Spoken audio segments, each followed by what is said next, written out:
udto daykol.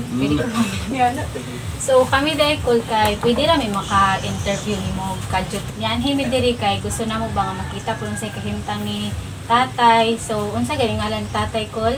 Filimon, Duhay Lungsod. Ikaw Kol unsay ngalan nimo? Edgar, Duhay Lungsod. Ate, kung saan mo si tatay Kol? Papa na ko. Nagtrabaho pud ka Kol? Trabaho, pinagmay. Ini, so kanang kinsa may gabantay ni tatay ini wala ka dari Kol? Sila rin ba kami? So magulian ra pud kay ni ko man magtrabaho. So okay ra jud kung nga videohan namo si tatay sa iyang kahimtang ron. Ay, okay kayo.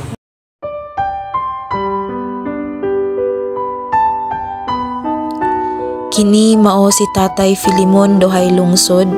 Lumulupyo sa Calacasiayan, Zamboanga del Norte ug mao kini ang iyang kahimtang karon. Si tatay adunay gipamati karon sa iyang kalawasan diin dili na siya kalakaw ug dili na sad kaayo siya makadungog. Sakit kaayo pamation nga kon kita magkatigulang na magkahinay na pud og kalupos ang atong lawas. Si tatay nagapangidarunag 91 anyos. Apan, padayon ra gihapon siyang milaban para mabuhi ug makauban pa niya sa dugay ang iyang pamilya. Si tatay usa sa nahatagan og taas nga gasa sa kinabuhi para magapadayon og pagsalig ug pagtuo sa atong buhi nga Dios. Sa atong pagkinabuhi diri ibabaw sa kalibutan, diri nato maamguhan kung unsa ka importante ang pamilya.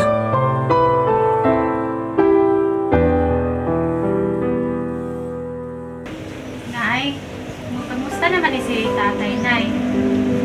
Kumangkamang rin siya. Hindi na siya lukaw. Ilan na rin ang edad, Nay? May binta, kapin. May 21. Basta mangyay sakit ni tatay nga kanang kuan ka. Kidney, high blood. Bay gidi ay. Pero dili man siya kalakaw na, naunsa din. Nahulugan na siya lubi sa una. Tapos, naigo iyahang diri. Di na man mudagan iyang sakit. Hantod ka nun. Di na siya kalakaw. Ipa-check up na ba na siya sa doktor na eh? Kung ano na, kapan. Di, man ko ano. So kanang nay kanang kanus ara man gid ni si tatay nga nagsugod siya ingon ani na nga di na siya kalakaw. Dugay na. Dugay na. Oo, nakatimaan na. Basta kadugay, nakain na. Agi atong pagkahulog niya sa katong nahulugan siya og kuan sa lubi diri nay mo na din to gasugod na din to tanan ang iyang kuan.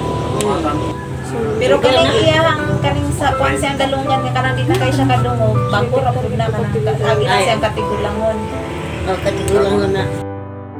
Si Tatay Filimon usa sa pinakaswerte nga tao diri sa kalibutan kay aduna siya'y pamilya nga magaatiman kaniya ilabi na karon sa iyang kahimtang.